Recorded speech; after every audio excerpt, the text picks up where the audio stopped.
Doctor C రామోజులరెడ్డి pulmonologist గారి ఆధ్వర్యంలో నడపబడుచున్న Ramasrikara multi speciality hospitals Kadapa Nagarajupeta నందు ఇప్పుడు ఎన్టీఆర్ వైద్య సేవ ఈహెచ్ఎస్ మరియు ప్రైవేట్ ఇన్సూరెన్స్ కల వారికి మోకాళ్లు మార్పిడి అన్ని రకముల శస్త్రచికిత్సలు ఉచితంగా చేపడుచున్నవి. శ్రీరామ్ కన్స్ట్రక్షన్ పైన 130 కోట్ల రూపాయలు అప్పుడు వాళ్ళని బెదిరించి 130 కోట్ల వరకు అతనే పోటీ చేసిన తర్వాత 2 గెలిస్తే పద్ధతి ప్రకారం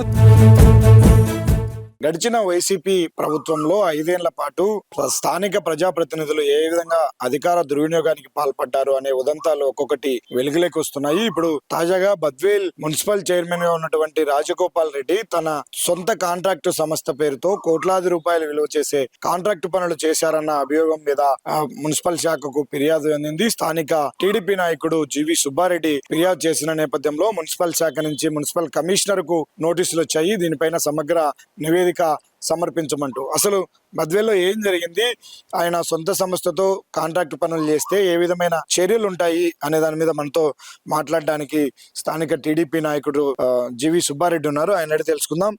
ఏంటి మామూలుగా రాజకీయ నాయకులు కాంట్రాక్ట్ పనులు చేస్తూ ఉంటారు, మరి దీంట్లో మీకున్నటువంటి ప్రత్యేకమైన అభ్యంతరం ఏంటి? రాజకీయ నాయకులు కాంట్రాక్ట్ చేసినందువల్ల మాకు అభ్యంతరం లేదు. కానీ రాజగోపాల్ రెడ్డి అనే వ్యక్తి బద్వేల్ మున్సిపల్ చైర్మన్ గా ఉన్నాడు. అతని సొంత సంస్థ, అతను ఎలక్షన్ కాకముందు అతనే డైరెక్టర్ గా ఉన్నాడు. శ్రీరామ్ కన్స్ట్రక్షన్ పైన అతనే డైరెక్టర్ ఫ్యామిలీ మెంబర్స్ తోటి. ఎలక్షన్ టైంలో అతను రిజైన్ చేసి వాళ్ళ అన్నను వాళ్ళ భార్యను దాంట్లో ప్రమోట్ చేసుకున్నారు. వాళ్ళ పేరు పైన ఉన్న కంపెనీ తోటి బద్వేల్లోని అధికార దుర్వినియోగం పాల్పడి 17 ప్యాకేజీలకు సంబంధించి 130 కోట్ల రూపాయల నిధులకు సంబంధించిన పనులు అతను కేవలం వైసీపీ అధికార దుర్వినియోగంతో బెదిరింపులతో 17 ప్యాకేజీలను దక్కించుకున్నాడు. వైసీపీ గవర్నమెంట్ లో రివర్స్ టెండరింగ్ అనే విధానం ఉండేది. ఆ రివర్స్ టెండరింగ్ లో తర్వాత ఎవరు టెండర్ పార్టిసిపేట్ చేశారు, ఎంత పర్సెంటేజ్ పార్టిసిపేట్ చేశారనే తెలుస్తుంది. అప్పుడు వాళ్ళని బెదిరించి విత్డ్రా చేసుకునే విధంగా ప్రయోగాలకు పాల్పడి 17 ప్యాకేజీలు అతనే దక్కించుకున్నాడు వాళ్ళ సొంత కంపెనీకి. ఆ తర్వాత నేను 2022లో నేను విజిలెన్స్ కి, కలెక్టర్ గారికి, తర్వాత చీఫ్ సెక్రటరీ గారికి నేను ఫిర్యాదు చేశాను. ఫిర్యాదు చేసిన కొన్ని రోజులకి ఎంక్వైరీకి వచ్చింది. ఎంక్వైరీకి వచ్చిన తర్వాత కూడా వీళ్ళు మభ్య పెట్టుకొని పార్టీ రాష్ట్ర పెద్దలతోటి లోపాయికారి ఒప్పందాలతోటి వీళ్ళు దాన్ని తొక్కు పెట్టుకొని వీళ్ళు బిల్లులు చేసుకుంటూ, ఏ ఇంజనీరు అనేవాడు ఆ వర్క్ సంబంధించి ఎగ్జిక్యూషన్ కూడా లేదు. వాళ్ళే ఇంజనీర్లు, వాళ్ళే కాంట్రాక్టర్లు, మొత్తం ఏ డిజైన్ వాళ్ళే, అంతా వాళ్ళే. ఎక్కడ కూడా ఈ 130 కోట్ల ప్యాకేజీల్లో దాదాపు నాకు తెలిసి టెక్నికల్ గా అయితే ఒక 25 కోట్లు 30 కోట్లు డబ్బులు రిలీజ్ అయింది, బిల్లులు వచ్చాయి. దాంట్లో ఎక్కడ కూడా 1 మీటరు డ్రైనేజీ కూడా లేదు. ఆ రోజు ముఖ్యమంత్రి జగన్మోహన్ రెడ్డి గారు బద్వేల్కి డెవలప్మెంట్ కోసం ఇచ్చారు. డ్రైనేజీ ప్లస్ రోడ్లు అభివృద్ధి జరగాలని. కేవలం ఏంటంటే వాళ్ళ జోబులు నింపుకోవడానికి, వాళ్ళ లబ్ధి పొందడానికి అయితే సీసీ రోడ్ అయితే స్పీడ్ గా పని చేసుకోవచ్చు, స్పీడ్ గా జోబులు వేసేసుకొని తలా ఇంత వాటలు పనిచేసుకోవచ్చు. ఆ ఉద్దేశంతో డ్రైనేజ్ అంటూ లేకుండా కేవలం సీసీ రోడ్లకే వీళ్ళు ప్లాన్ చేసుకున్నారు. ఈ 17 ప్యాకేజీలో 13 ప్యాకేజీ సీసీ రోడ్లు స్టార్ట్ చేశారు. కానీ అదే అబ్జెక్షన్ చేసిన తర్వాత కొన్ని నత్తనడకన పనులు సాగుతూ వచ్చాయి. ఇప్పుడు మళ్ళీ నేను ఈ మధ్య కాలంలో ఈ ప్రభుత్వం వచ్చిన తర్వాత నేను ప్రిన్సిపల్ సెక్రటరీ గారికి, విజిలెన్స్ కమిషనర్ గారికి నేను రిప్రజెంటేషన్ ఇచ్చాను. వెళ్ళి ఈ విధంగా జరిగినది అని చెప్పేసి. అప్పటి వైసీపీ గవర్నమెంట్ లో ఎక్కడ కూడా ఎక్సెస్ అనే విధానం లేకపోయినా ఈ సొంతంగా ఇతను భారీ స్థాయిలో అధికార దుర్వినియోగం పాల్పడి 4.599% కి ఎక్సెస్ కు దక్కించుకున్నాడు. ఈ 17 ప్యాకేజీలకు సంబంధించి 130 కోట్ల వరకులకు సంబంధించి. మున్సిపాలిటీ యాక్ట్ 1965 ప్రకారం మున్సిపల్ చైర్మన్ లేదా కౌన్సిలర్ కానీ వాళ్ళ కుటుంబ సభ్యులు వాళ్ళతో ఉన్న కన్స్ట్రక్షన్ కంపెనీ మున్సిపల్ పరిధిలో వర్కులు చేయకూడదు అనేది ఒక యాక్ట్ చట్టం ఉంది. ఆ చట్టాన్ని దుర్వినియోగపరిచి ఖాతరు చేయకుండా కంప్లీట్ గా 130 కోట్ల వరకు అతనే చేజించుకుని అధికార దుర్వినియోగం పాల్పడ్డాడు. రాజగోపాల్ రెడ్డి మున్సిపల్ ఎలక్షన్ లో 2 వార్డులకు పోటీ చేశాడు. పోటీ చేసిన తర్వాత 2 గెలిస్తే పద్ధతి ప్రకారం, చట్ట ప్రకారం ఒకదానికి రాజీనామా చేయాలి. కానీ నేటికి ఏది రాజీనామా చేశాడో తెలియదు. నా ఉద్దేశ ప్రకారం 2 కంటిన్యూ అవుతున్నాడని నేను అభిప్రాయపడుతున్నా. కారణం ఏంటి అంటే, రిజైన్ చేస్తే ఎలక్షన్ రావాలి కదా. తర్వాత అదే ఎలక్షన్ జరిగిన మేము chairman Badvel municipal council election అయిపోయిన తర్వాత కొన్ని రోజులకి అదే అధికార పార్టీ వైసీపీ సంబంధించిన 11వ వార్డు ప్రభాకర్ అనే వ్యక్తి చనిపోయాడు. కౌన్సిలర్ చనిపోతే తర్వాత 6 నెలల లోపల అతనికి ఎలక్షన్ వచ్చింది. అక్కడ రమాదేవి వాళ్ళ భార్య గా ఎలక్ట్ అయింది. ఓకే, మరి ఇది ఎందుకు రాలేదు? 8వ వార్డు 30వ వార్డు అతను పోటీ చేస్తే ఒకటి రిజైన్ చేయాలి కదా, మరి ఎందుకు రాలేదు? అంటే ఏ విధంగా ఇతను అధికార దుర్వినియోగానికి పాటుపడుతున్నాడో ఇది ఒక ఉదాహరణగా చెప్తున్నాను. 2 వార్డులకు తనే కౌన్సిలర్ గా సుదీర్ఘకాలం కొనసాగే అవకాశం ఉంటుందా? ఏం చెప్తుంది చట్టం? చట్టంలో లేదు. 6 నెలల లోపే రిజైన్ చేయాలి అనేది చట్టం స్పష్టంగా చెప్తుంది.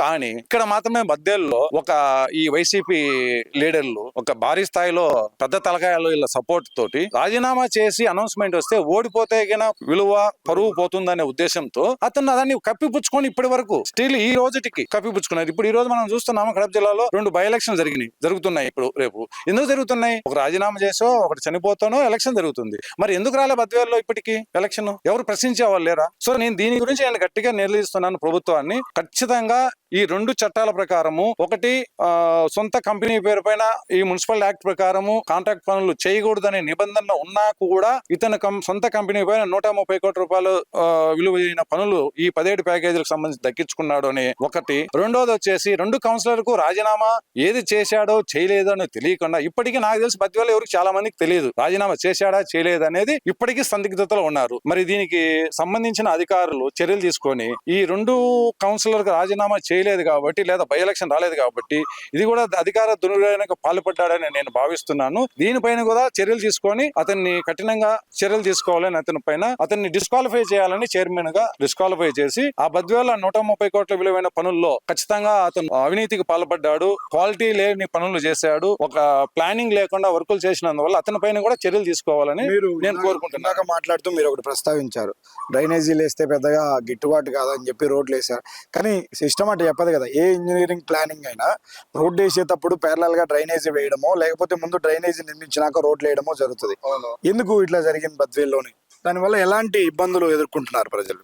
చైర్మన్ అయింది అతను 2020లో మార్చిలో, వర్కులు వచ్చింది ఎప్పుడు 2021లో. సో అంటే అతను చైర్మన్ అయిన తర్వాత ఈ ప్యాకేజీలను ప్యాకేజీగా విడమర్చి డివైడ్ చేసుకొని అతనికే లబ్ధి జరిగే విధంగా అతను ఆ విధంగా ప్రణాళికలు రూపొందించుకున్నాడు ప్రభుత్వ పెద్దల సహకారంతో.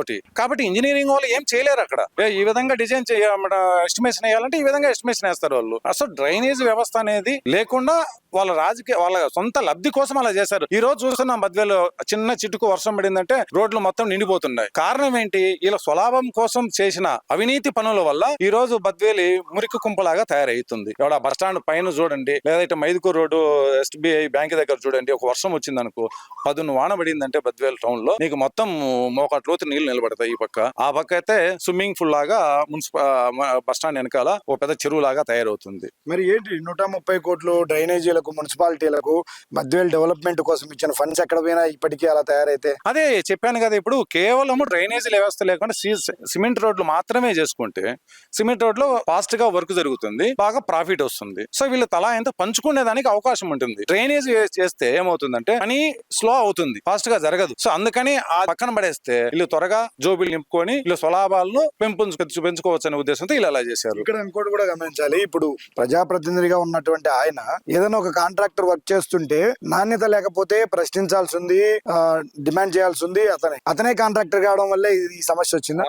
అవును, అతనే కాంట్రాక్ట్ అయినందువల్ల, సొంత కంపెనీ అయినందువల్ల ప్రశ్నించే వాళ్ళు లేరు, ఎదిరించే వాళ్ళు లేరు. ఒక డిపార్ట్మెంట్ నువ్వు నేను వర్క్ చేశామంటే ఒకటి ఏఈ నిలబడుకోండి, క్వాలిటీ ఎంత ఉంది, క్యూబ్ టెస్ట్ చేయాలి, క్వాలిటీ కంట్రోల్ పంపించాలి, థిక్నెస్ ఎంత వచ్చింది, GSP ఎంత వచ్చింది, ఇవన్నీ చెక్ చేస్తారు నీకు నాకు లాంటి వాళ్ళకైతే. కానీ చైర్మనే అతనైనప్పుడు ప్రభుత్వ వైసీపీ రాష్ట్ర స్థాయి ప్రభుత్వ పెద్దల సహకారం ఉన్నందువల్ల, వాటాలు ఉన్నందువల్ల ప్రశ్నించే వాళ్ళు లేరు. ఇంజనీరింగ్ విభాగం వాళ్ళు కూడా నాకు తెలుసు, వాళ్ళందరూ చాలా బాధపడే వాళ్ళు ఆ రోజుల్లో. ఎందుకంటే మాకేంది కర్మ అని చాలా మంది రిజైన్ చేసి సెలవు పెట్టి వెళ్ళిపోయిన వాళ్ళు ఉన్నారు, ఈ టార్చర్ కు ఈ బెదిరింపులకు తట్టుకోలేక. ఆ విషయం కూడా నాకు తెలుసు. ఇప్పుడు ఆ డిపార్ట్మెంట్ వాళ్ళ పేర్లు ప్రస్తావిస్తే మంచిది కాదు కాబట్టి వాళ్ళ పేర్లు ప్రస్తావించలేదు. సెలవు పెట్టిపోయిన వాళ్ళు చాలా మంది ఉన్నారు బద్వేల్ నుంచి. ఈ డిపార్ట్మెంట్ కి రావాలంటేనే భయపడిపోయేవాళ్ళు, ఎందుకంటే ఇలా బెదిరింపులకు లొంగలేక, ఈ అవినీతి రోడ్లను చూడలేక చాలా మంది సెలవు పెట్టిపోయారు. మీరు కావాలంటే మీరు మున్సిపాలిటీలో హిస్టరీ తీసుకోండి, ఎంక్వైరీ చేసుకోండి, ఆనాడు ఎంతమంది సెలవు పెట్టిపోయారు అని తెలుస్తుంది. ఒకరిద్దరు ఇంజనీర్లు ఉన్నప్పుడు 130 కోట్ల వర్కుల్లో 17 ప్యాకేజీలలో పనులు జరుగుతా ఉంటే ఎక్కడైనా వాళ్ళు చెక్ చేయగలుగుతారు డిపార్ట్మెంట్. అందులో అధికారంలో ఉన్నారు మున్సిపల్ చైర్మన్, పెద్దల సహకారము. సో ఇంతమందికి వాటాలు ఉన్నాయి కాబట్టి వాళ్ళు ఏం చేయలేక వాళ్ళు చేతులు కట్టుకొని ఉండిపోవాల్సి వచ్చిన పరిస్థితి వాళ్ళది. మీరు ఇందాక ఒకటి చెప్పారు, గత ప్రభుత్వంలోనే నేను ఈ విషయం మీద ఫిర్యాదు చేశాను, కాకపోతే ప్రభుత్వం వాళ్ళది కాబట్టి చర్యలు తీసుకోలేదు.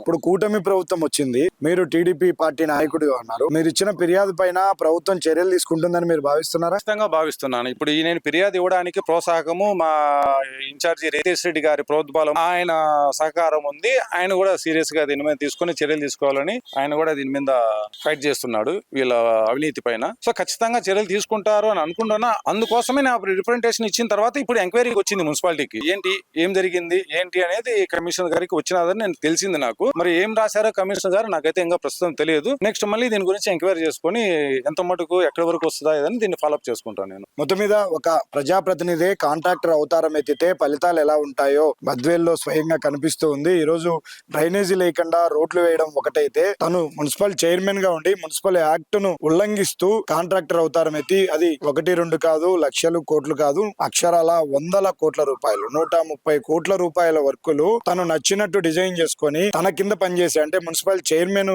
గా ఉన్నటువంటి తన కింద పనిచేసే ఇంజనీర్లను వేధించి ఒత్తిడి చేసి తన ఇష్టానుసారం క్వాలిటీ లేని వర్కులు చేయడం ఒకటైతే, అసలు ఆ యాక్ట్ నే ఉల్లంఘించిన కారణంగా అతని పైన ఖచ్చితంగా చర్యలు తీసుకోవాలి. మున్సిపల్ చైర్మన్ ను పదవి నుంచి డిస్క్వాలిఫై చేయడంతో పాటు అతని ఆధ్వర్యంలో జరిగినటువంటి కాంట్రాక్ట్ పనులన్నిటిపైన విజిలెన్స్ ఎంక్వైరీ చేసి అక్కడ జరిగినటువంటి అవినీతినంతా కూడా వెలికి తీయాలి. ఇప్పుడు కూటమి ప్రభుత్వం ఆ పని చేస్తూ ఉంది. తాము ఇచ్చిన ఫిర్యాదు పైన ప్రభుత్వంలో కదలిక వచ్చింది.